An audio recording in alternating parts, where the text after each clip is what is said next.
اس کے لیے سیدھے طریقے سے یوں سمجھ لیں، دونوں ہاتھوں کی 3 انگلیاں ان کو آپس میں آپ ملا لیں۔ یہ 3 انگلیاں اس ہاتھ کی، دائیں ہاتھ کی 3 انگلیاں بائیں ہاتھ کی، ان کو آپس میں ملا لیں اور پھر ان 3 انگلیوں کو آپس میں ملا لیں۔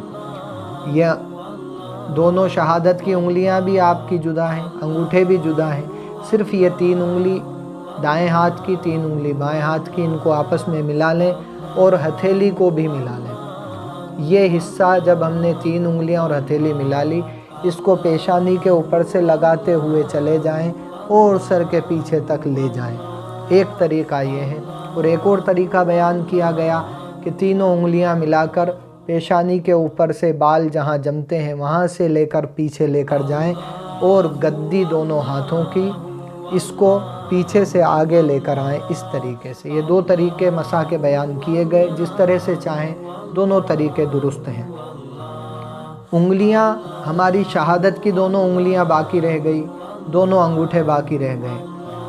تر ہم نے دونوں ہاتھوں کو کیا ہے، لیکن اب یہ شہادت کی انگلی کا استعمال کس جگہ ہوگا اور انگوٹھے کا استعمال کس جگہ ہوگا؟ شہادت کی انگلی کو دونوں کانوں کے اندر جو اللہ تعالیٰ نے جگہ بنائی ہے اس کے اندر گھمائیں، اور یہ مسح ہے۔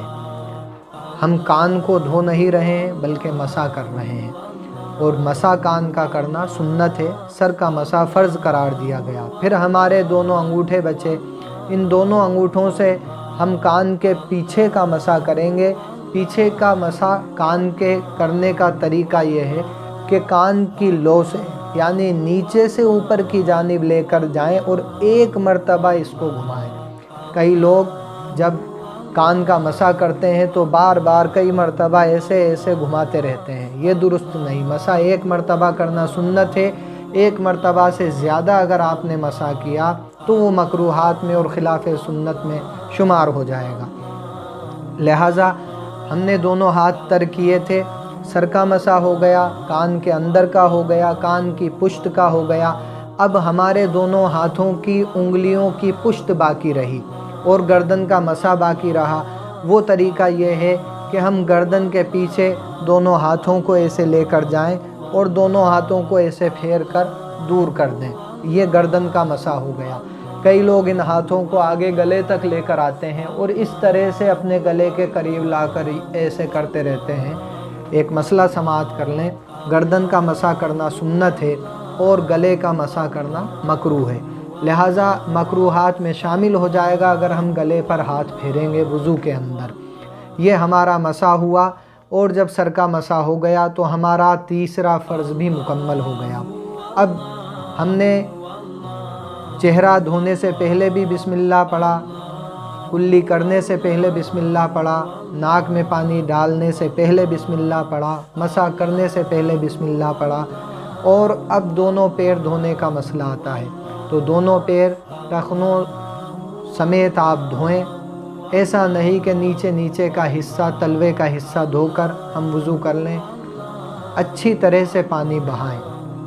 یاد رکھیے جہاں زیادہ پانی بہانے کے لیے ممانعت آئی ہے یا منع آیا ہے، اس کا معنی یہ ہے کہ فضول میں پانی کو نہ بہائیں، لیکن آپ وضو کر رہے ہیں، لہٰذا وضو کرتے ہوئے اگر آپ نے اعضاء کو درست طریقے سے نہ دھویا تو وضو ہرگز نہ ہوگا۔ دونوں پیروں کو دھوئیں، اور دونوں پیروں کی انگلیوں میں خلال کرنا سنت ہے، داڑھی میں خلال کرنا سنت ہے، لہٰذا وضو کے درمیان اگر یہ سنت ہم سے ترک بھی ہو جاتی ہیں تو ہمارا وضو ہو جائے گا، لیکن فرائض اگر ہمارے چھوٹ گئے تو وضو ہرگز نہ ہوگا۔ آج آپ کے سامنے فرائض کا بیان کیا گیا، کس طریقے سے فرض ادا ہوتے ہیں اور وضو کس طریقے سے کیا جاتا ہے۔ انشاءاللہ تعالی سنتوں کا مکمل بیان ہمارے کسی پارٹ میں، وضو کے طریقے کے کسی پارٹ میں آپ کے سامنے پیش کیا جائے گا۔ مکروہات وضو کا مکمل بیان ہمارے وضو کے طریقے کے کسی پارٹ میں انشاءاللہ تعالی آگے بیان کیا جائے گا۔ نواقص وضو کون سا ایسا کام ہے جسے کرنے سے وضو ٹوٹ جاتا ہے؟ کئی لوگ کہتے ہیں کہ کسی کو برہنہ دیکھ لیا، سطر کھلا دیکھ لیا، بچے کو اگر بغیر کپڑے کے دیکھ لیا تو وضو ٹوٹ گیا۔ کئی لوگ کہتے ہیں کہ کہ اگر کسی خنزیر کا نام لے لیا اور اپنی زبان میں اس کے نام کو لے آئے تو وضو ٹوٹ گیا. کئی لوگ کہتے ہیں گالی بکنے سے وضو ٹوٹ جاتا ہے. یہ تمام مسائل انشاءاللہ تعالی آگے کے ویڈیو میں آپ حضرات سماعت کریں گے. زیادہ طویل نہ ہو اس لیے ہم نے یہاں پر محض وضو کا طریقہ آپ کے سامنے رکھا ہے. وضو جب ہم کریں اطمینان سے کریں. ہرگز ایسا نہ ہو کہ ہمارے وضو کرنے سے ہمارے قریب بیٹھے کسی شخص کو تکلیف ہو. ہمارے چہرے کا پانی جو ہم چہرے پر ڈال رہے ہیں وہ ہمارے دائیں بائیں وضو کرنے والے شخص کو وہ پانی اچھٹ کر جائے. یہ ہرگز درست نہیں. ہم وضو کرتے ہوئے اپنے آپ کو سمیٹ کر بیٹھیں. ہمارے قریب اگر کوئی شخص وضو کر رہا ہے ایسا ہرگز نہ ہو کہ ہماری کوہنی اس کو ٹکراتی رہے, ہمارا پیر اس کو ٹکراتا رہے. جب ہم وضو کریں تو پہلے بسم اللہ الرحمن الرحیم پڑھیں. اللہ کی طرف رجوع کریں. اے پروردگار عالم, میں اپنا ظاہر پاک کرنے کی کوشش کر رہا ہوں. تو اپنے حبیب کے طفیل میرے ظاہر کو بھی پاک فرما, میرے باطن کو بھی پاک فرما. اور وضو کرنے کے لیے جب ہم بیٹھیں تو اس کی دعا بسم اللہ الرحمن الرحیم, بسم اللہ والحمدللہ. اور جب وضو کر لیں تو وضو کرنے کے بعد ہمیں دعا کرنی چاہیے. اللہم اجعلنی من التوابین واجعلنی من المتطہرین. دوسری دعا سبحانک اللہم وبحمدک اشہد ان لا الہ الا انت استغفرک واتوب الیک. اور اسی کے ساتھ ساتھ سورہ انا انزلنا پڑھنے کا بھی حکم آیا ہے. اعوذ باللہ من الشیطان الرجیم, بسم اللہ الرحمن الرحیم. انا انزلناہ فی لیلۃ القدر وما ادراک ما لیلۃ القدر.